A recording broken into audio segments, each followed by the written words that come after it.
Esse é o Ancapso e nós vamos falar agora sobre o Barroso, que diz que o Supremo chamou para si a missão de enfrentar o extremismo, diz Barroso, né?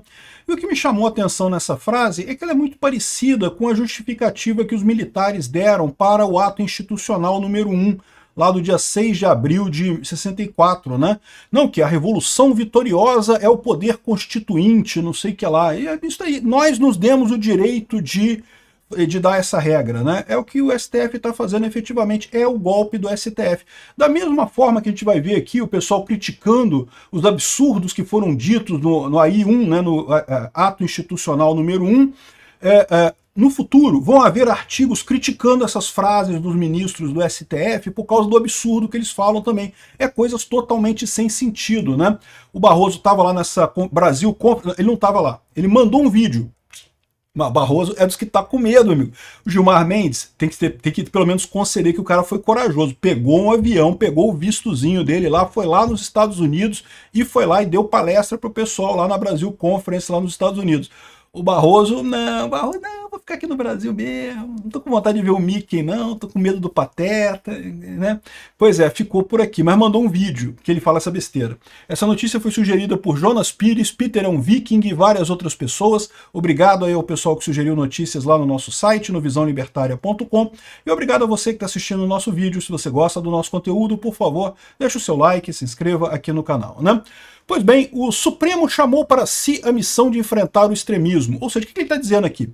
Que ninguém deu esse direito ao Supremo, ninguém deu essa tarefa para o Supremo. Enfrentar o extremismo é uma coisa que é próprio da democracia. A democracia como um todo, ela tende a enfrentar o extremismo, porque se um extremo de um lado assume o poder, ele faz besteira, ele prejudica o país, ele não ganha a eleição novamente. Então o extremismo é uma coisa que não é um problema para a democracia, sempre vão ter pessoas extremistas na democracia. A democracia não precisa de salvadores. A pessoa que se diz, entre aspas, salvador da, entre aspas, democracia, é automaticamente um ditador. Lembra que eu falo sempre aqui, a democracia, ela é o império das leis sobre os homens. Os homens têm que obedecer às leis. No momento que um cara do STF fala, não, a gente vai distorcer aqui o regulamento do STF, vamos distorcer a Constituição aqui, que é para a gente poder salvar a democracia, esse cara é um ditador, meu amigo, esse cara é um ditador. É o que o STF está fazendo aqui com todas as letras. O que ele está dizendo aqui é que o STF se auto-outorgou o direito de enfrentar o extremismo. Quando não tem esse direito, o extremismo faz parte da democracia, a democracia está aí, as pessoas vão votar de um lado ou de outro. O fato de ter ganho alguém da direita, isso não quer dizer que é extremismo. Qual foi a medida extremista do Bolsonaro? Ah, ele fala aqui que foi a questão da pandemia, que o Bolsonaro não sei o que lá. O que teve de errado na pandemia? O Bolsonaro acertou tudo na pandemia, tudo que ele falou estava correto. Esse pessoal estava errado na pandemia, insistiu no erro, no fica em casa, de não sei o que lá, pô, que absurdo isso, né? Aqui, ó. De acordo com o magistrado, a corte promoveu o desmonte de medidas autoritárias. Que medida autoritária que o Bolsonaro tomou? Me fala, qual medida? Vocês tomaram medidas autoritárias. O STF tomou medidas autoritárias ao proibir as pessoas de sair de casa, ao proibir... Tinha umas coisas malucas do tipo, se você tinha leis, porque esse foi um problema que gerou, né? O STF falou que os estados e municípios poderiam legislar sobre a saúde. E aí surgiu um problema, porque o município falava uma coisa e o estado falava outra. E é isso, tem que obedecer qual lei, né? Normalmente, o correto, o que está na Constituição, é o governo federal determina, faz as diretrizes, os estados implementam aquilo ali e os municípios operacionalizam a coisa. Ou seja, seria tudo uma coisa só. Estaria muito mais razoável nessa história. Como você tinha município e estado determinando a mesma coisa, aqui no Rio de Janeiro a gente tinha essas coisas. O município do Rio proibia entrar na praia, entrar na areia. O estado do Rio permitia. E aí, quem é que está certo? Né? Porque se você fala que o município que está certo, então o Estado não tem poder nenhum, porque cada milímetro quadrado do Estado está dentro de algum município, então o município que decide tudo, né? Mas ele falava que o Estado tinha também. Aí, sabe qual foi a jurisprudência que surgiu? A medida mais dura é que vale. Cara, olha a loucura que é isso, gente, quão antijurídico é isso, cara, quão absurdo é isso na lei, que história é essa de o que é mais duro ganha? Pô, quem é que disse isso? Quem é que tomou essa decisão? Cadê a pessoa que definiu esse tipo de coisa? Ou seja, foi uma lambança que esse pessoal fez na época da pandemia e estão acusando o Bolsonaro com isso. Estão dizendo que não, que a culpa foi dele, não sei o que lá. Enfim, Aqui, ó. O magistrado iria palestrar na Brasil Conference, mas não compareceu ao evento por causa de uma agenda na Suprema Corte do Japão. Ah, tava com medo, ficou com medo. O seu Barrosão tá com medo de chegar lá e o Mickey prender ele, né? O Pateta levar ele pra cadeia, né? É, meu amigo, o Barrosão já tá com medo. O Alexandre de Moraes também não foi, não. Dessa vez foi só o Gilmar Mendes. Tem que conceder pro Gilmar Mendes. Corajoso o cara foi lá mesmo, né? Enfim, aqui, ó. Outra medida elencada por... Não, isso que a gente já falou. O Barroso ainda afirmou que o populismo autoritário trouxe perdas para a população brasileira, como a captura do conservadorismo de líderes religiosos. Caramba, que história é essa? Se causou perdas para o Brasil, então não tem problema, porque o eleitor brasileiro na próxima eleição vai votar contra. E não tem problema nenhum, não tem nada de errado. Cadê o problema da democracia que precisa ser salva, né? E aí que eu falo para vocês, repara que o que eles fizeram foi exatamente isso. Eles se deram o direito de fazer essas medidas, porque supostamente estavam, entre aspas, salvando a, entre aspas, democracia, né? E isso lembra muito justamente o que fizeram os militares, os milicos também, quando eles tomaram o poder em 64, eles falavam a mesma coisa, né? Porque ia ter o golpe do Jango, não, vamos salvar o Brasil, estamos salvando as instituições brasileiras, salvando a democracia brasileira, né? E tem gente que ainda acredita nisso até hoje, tá? Como eu não tenho dúvida nenhuma que daqui a 50 anos ainda vai ter meia dúzia de mané que vai acreditar que o Supremo está correto. Não, estava salvando a democracia. A democracia correu perigo. Se o táxi não atrasa, ia ter o golpe do Bolsonaro. É que o táxi atrasou lá e, pô, aí não teve golpe. Mas se o táxi chega na hora, ia ter o golpe, pô. Olha só os trechos que o pessoal destaca hoje, criticando o ato institucional número 1, né?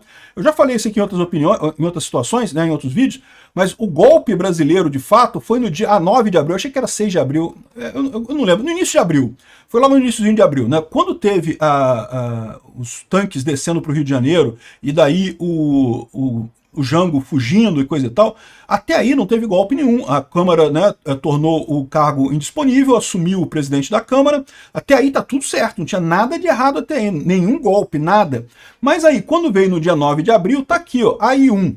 E o AI-1 é um ato institucional que é fora da Constituição, que é além da Constituição. Aí ele coloca aqui, ó, é indispensável fixar o conceito do movimento civil e militar que acaba de abrir no Brasil uma nova perspectiva sobre o seu futuro. O que houve e continuará a haver nesse momento não é só no espírito e no comportamento das classes armadas, como na opinião pública nacional, é uma autêntica revolução. Ou seja, eles quiseram dizer que era uma revolução, né? Eles estavam fazendo a revolução ali. A revolução se distingue de outros movimentos armados pelo fato que nela não se traduz o interesse ou a vontade de um grupo, mas o interesse e vontade da nação. Cara, eu acho tão hipócrita isso, bicho.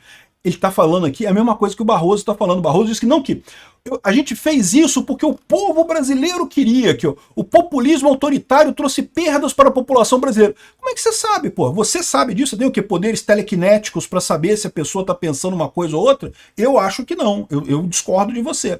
A maneira que a gente tem para acertar isso é justamente a eleição. Você bota o pessoal para votar, o pessoal vota e decide se vai para o lado do Bolsonaro ou se vai para o lado do Lula. No momento que você prende o Bolsonaro em acusações absolutamente idiotas, você não está salvando democracia nenhuma, você está acabando com a democracia, você está pegando o que você acha que o povo quer e dizendo que é o que o povo quer. A mesma merda que os milicos fizeram. Disseram que a nação quer isso. Ué, como é que você sabe que a nação quer? Os militares têm poder telequinético agora, sabe que todo mundo está pensando ao mesmo tempo? Aqui, ó, a revolução vitoriosa se investe no exercício do poder constituinte. Este se manifesta pela eleição ou pela revolução popular. Pronto, resolvido o problema. Essa é a forma mais expressiva e radical do poder constituinte. Assim, a revolução vitoriosa como poder constituinte se legitima por si mesma. É a mesma frase que o Barroso usou aqui. A revolução vitoriosa do poder constituinte se legitima por si mesma. O STF se deu a missão de enfrentar o extremismo, distorcer as leis, alterar os conceitos jurídicos, fazer qualquer coisa que seja necessária para enfrentar o extremismo, né? Ou seja, a revolução vitoriosa autoriza-se a si mesmo, é o que está dizendo o Barroso aqui no STF. E eu não tenho dúvida que esse pessoal, durante algum tempo, ainda vai insistir nessa história de que eles estão certos, eles sabem o que é melhor para o Brasil. Não, o povo vota errado, não pode, o povo não pode deixar o povo fazer negócio de eleição sem tutela, porque o povo vota errado, a gente que sabe o que é melhor para o Brasil, né? Ou seja, é uma ditadura, eles estão criando uma ditadura no Brasil. Vamos ver quanto tempo dura essa ditadura, esse é que é o meu temor. Eu espero que não dure muito tempo, eu espero que seja uma ditadura frágil. Por que eu acho isso? que esse pessoal do STF é burro, camada de otário, idiotas completos.